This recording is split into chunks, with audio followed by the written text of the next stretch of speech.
Hello there, me hearties. Welcome to our 6th video where we prep for and unbox our 3 newest hognose snakes.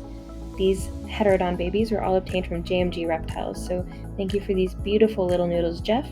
Get comfy and let's get started, guys.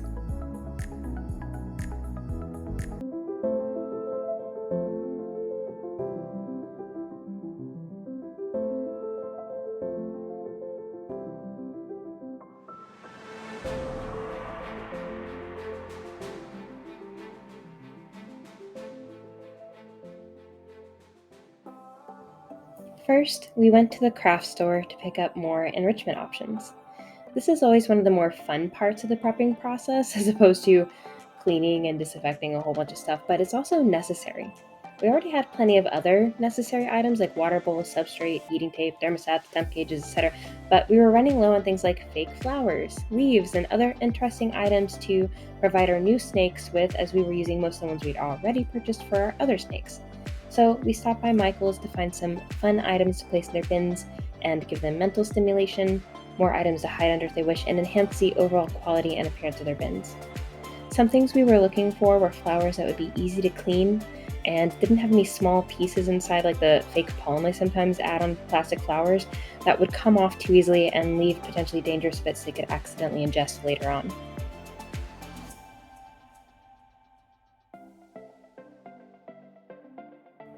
In addition to pretty flowers, we also looked for fake plants and leaves, things with more green on them and other textures to provide our snakes.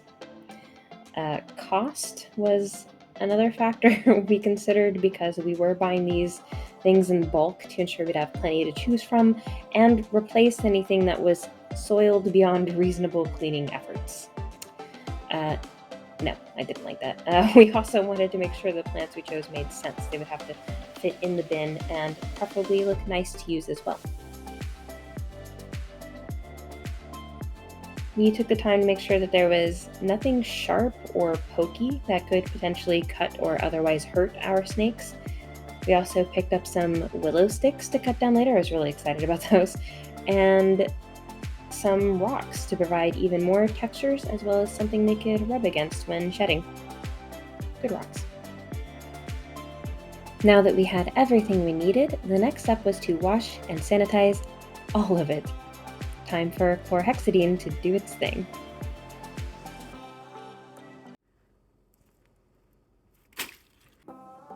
It is important to wash and rinse the items before sanitizing them.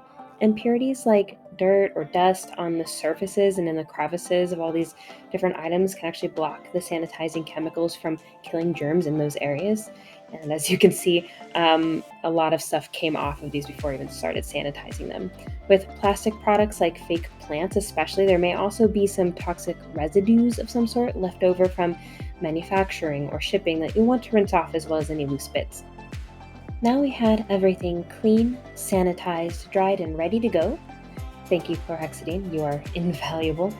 Oh, and I had to cut the willow branches into pieces that would fit in the bins using this $7 junior hacksaw I found at Home Depot. So all I needed now was to go pick up the snakes.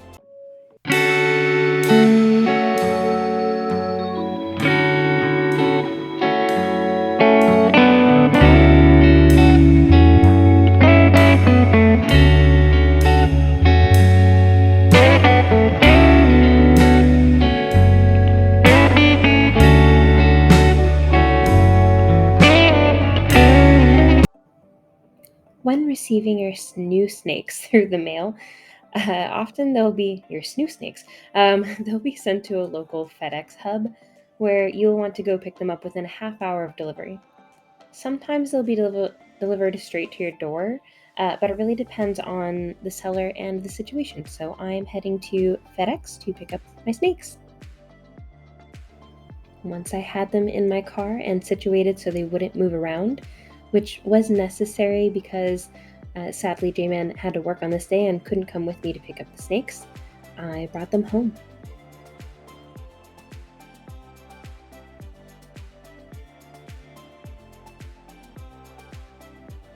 Once we had them home, to give them a few minutes before opening the box, we decorated their bins and set up their hides. The water bowls would be added shortly after as well, although you don't actually see it in this part of the video. And once we had it all pretty and set up the way we liked it, it was finally time to unbox our snakes.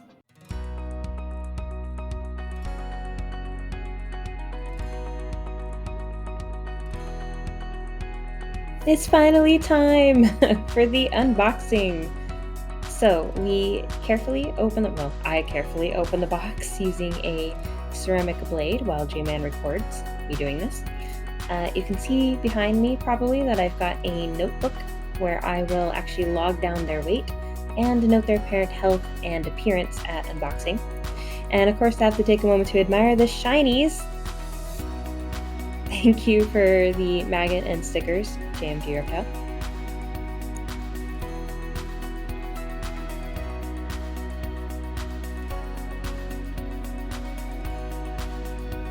Now I gently pull away the packaging, which is pretty standard from what I've seen, and does a great job at protecting the little noodles inside. And the first one to come out is going to be this little guy. Actually, he's kind of big compared to all of our other ones, but he's an Arctic Toffee Conda Possible Het Sable.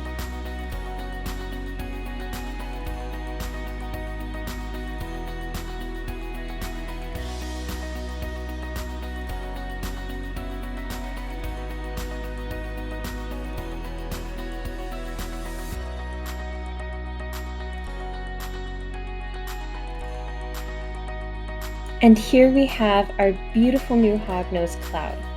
Just at first glance, I can tell he's a little larger than the other Hognoses we already have, and he looks to be in good health, very curious, and not fearful at all. In fact, he actually looks a little hungry.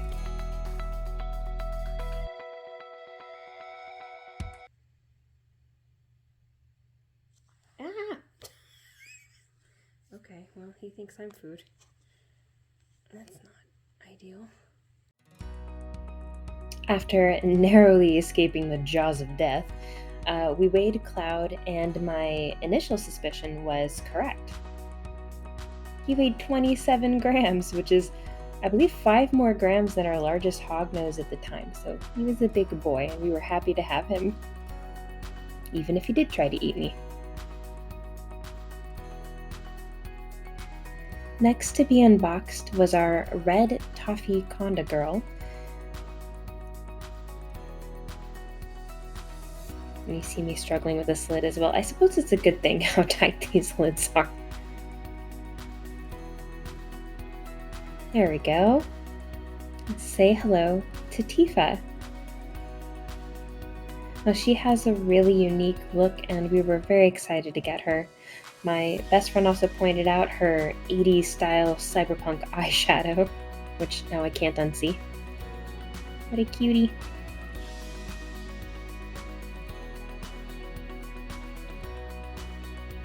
At this point, we've inspected her eyes and belly, made sure everything looked good, no stuck shad or anything, and now she's getting weighed right out of the box, so we can note that down as well.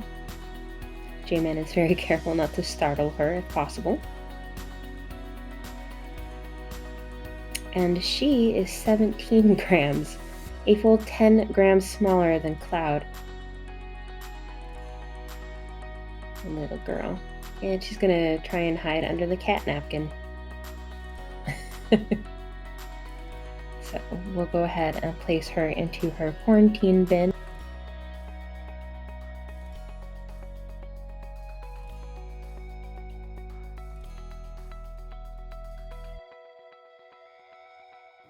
And last but not least, we unbox our little wild type boy, who is double het sunburst. Look at beauties in here.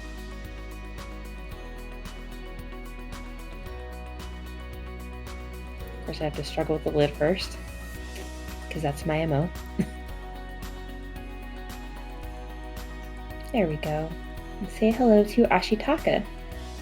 Of course, those of you following my Instagram have already gotten a few peeks of him, and even Cloud and Tifa, but the unboxing is all new to everyone. Now, we already have an Arctic Sable Het Albino and an Arctic Albino Het Sable for our future Sunburst projects, so we didn't need him for breeding, but the story goes that J-Man made the mistake of showing me an ad from JMGReptile with a picture of an adorable little normal, aka wild type, that had formed himself into a little pretzel with his body resting on his head, and I just immediately fell in love. And the ad was even titled Nice, Calm, Double Het Sunburst, and I like my sweet, calm babies. So I reached out to Jeff Galewood, and sadly he was already taken. However, he said he did have another nice, calm, double het sunburst that he didn't have posted for sale and that he'd be willing to sell to me. So we decided to add a few toffee bellies to our order to save on shipping because we'd already been eyeing who you now know as Tifa for my Thai projects that we really want to do in the future, and that's why we now have all 3 of these new beauties. So it's all thanks to Ashitaka, my little normal prince, that we have these 3.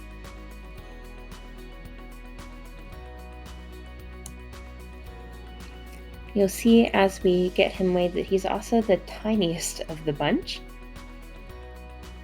As small as Truffle was when I first got her, and I forgot how tiny she had been.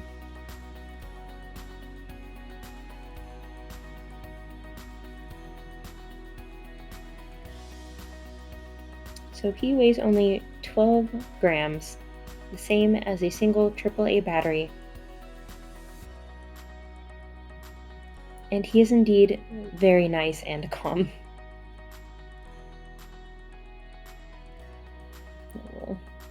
He has been such an awesome, sweet little addition to our home, and I'm just completely smitten with him. And Cloud and Tifa have just been amazing and funny and really great too.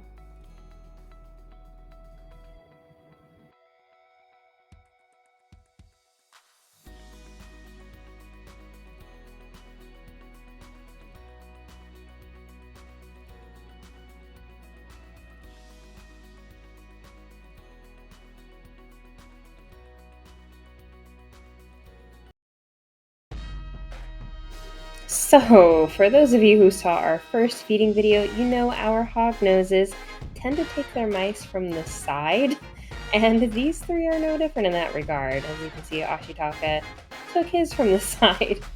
Taking the mouse head first is optimal because that direction ensures the limbs will fold down easily while they're trying to digest their food, and it's less challenging for them to walk its prey down because, as you probably already know, snakes swallow their food whole, like some people I know.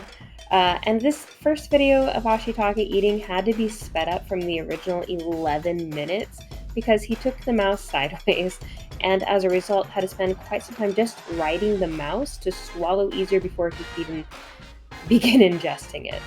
And he struggled a little bit. And unfortunately, I could not find any videos where you could see the beginning process of these 3 where they were taking it off the tongs, but there will be plenty of time to get those shots in the future, and feeding videos are pretty plentiful on YouTube, so I tried not to stress too much about that, though I am sorry we didn't get that for their first feedings, though. And as you can see, I helped him with the tongs and removed some of the aspen that got stuck because he was struggling with it so much, but he did eventually get it down. And the more I tried to get the aspen off the mouse, the more he went back into his hole like a little sandworm from Dune or something. So I had to just kind of deal with the fact he was going to be ingesting some aspen, which has been fine so far for all of our snakes. And yay, he got that down finally. Good job, Ashitaka.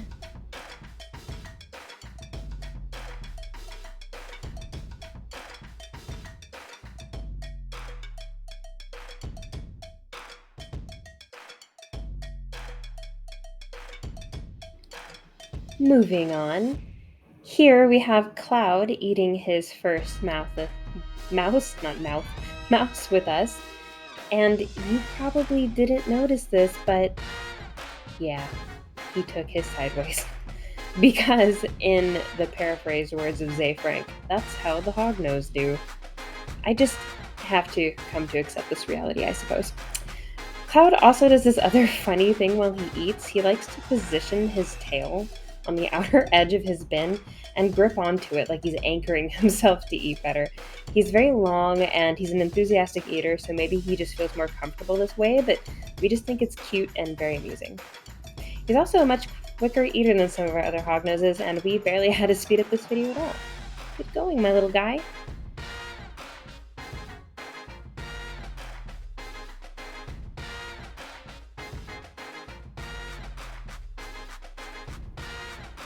And now we see Tifa eating her first meal with us. Again, I'm so sorry that you missed the part where they take it off the tongs. If I remember right, both her and Cloud were pretty good and quick about it, whereas Ashitaka was pretty shy, and we spent several minutes convincing him with, tong wiggles that what he was looking at was indeed food. He's gotten much better, by the way. Tifa, on the other hand, has been a, knock on wood, fabulous eater from day one. I think she even actually took this mouse, offering head first, and she's not as quick as Cloud with her swallowing, but she's pretty fast. And I do have to say, I really appreciate a voracious eater over a hognose that is picky or defensive and hard to get eating, which you'll hear about in some later videos. In fact, she's such a voracious eater that she is actually the first hognose to bite me. Can you see it?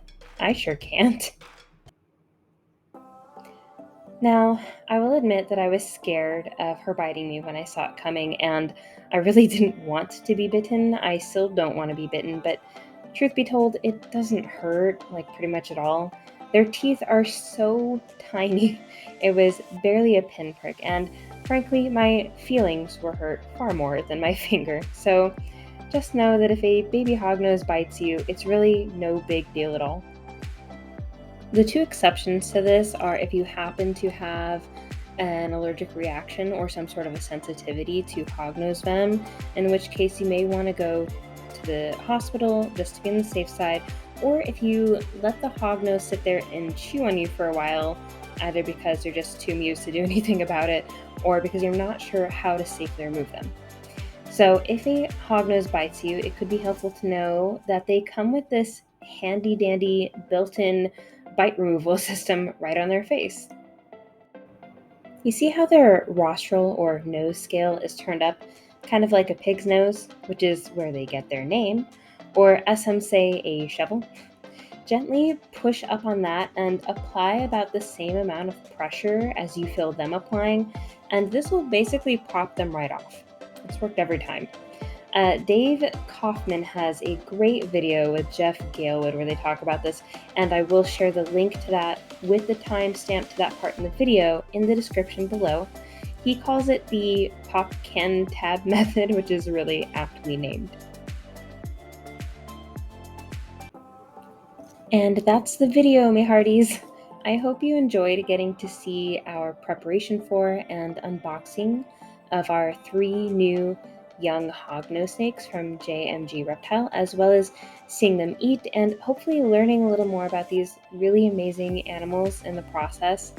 My husband and I are crazy about these little guys, and that's why we decided to breed them, which won't happen for another 2 years or so because they're too young and too small. We want to carve out a little space in the reptile world, though, with some very beautiful hognose morphs that have been well cared for, socialized, receive the best nutrition, and are healthy with diversified genetics. We're still learning too, and will always welcome advice and tips from other experienced or learning breeders and keepers, so reach out through the comments or through my Instagram page at trinities_edge. And we are so excited and pleased to be a part of this great community of animal lovers. Reptiles are our pets. We love them just as much as we do our dogs and our bunnies and any other animal that we include in our family. And we can't wait to introduce more of these amazing, beautiful little snakes to the world to find homes with other people who love them like we do. So thank you for watching. Don't forget to hit like and subscribe if you enjoyed this video and would like to see more as they come. And on a special side note, if you aren't already a member of USARK Florida, a special organization in Florida that fights for our rights to keep and keep safe our reptiles, they're sort of the Florida arm of USARK, and they could really use your help right now. So please join them using the link in the description. Even a free membership that is at no cost to you is still beneficial. And until next time, take care, friends. Thank you.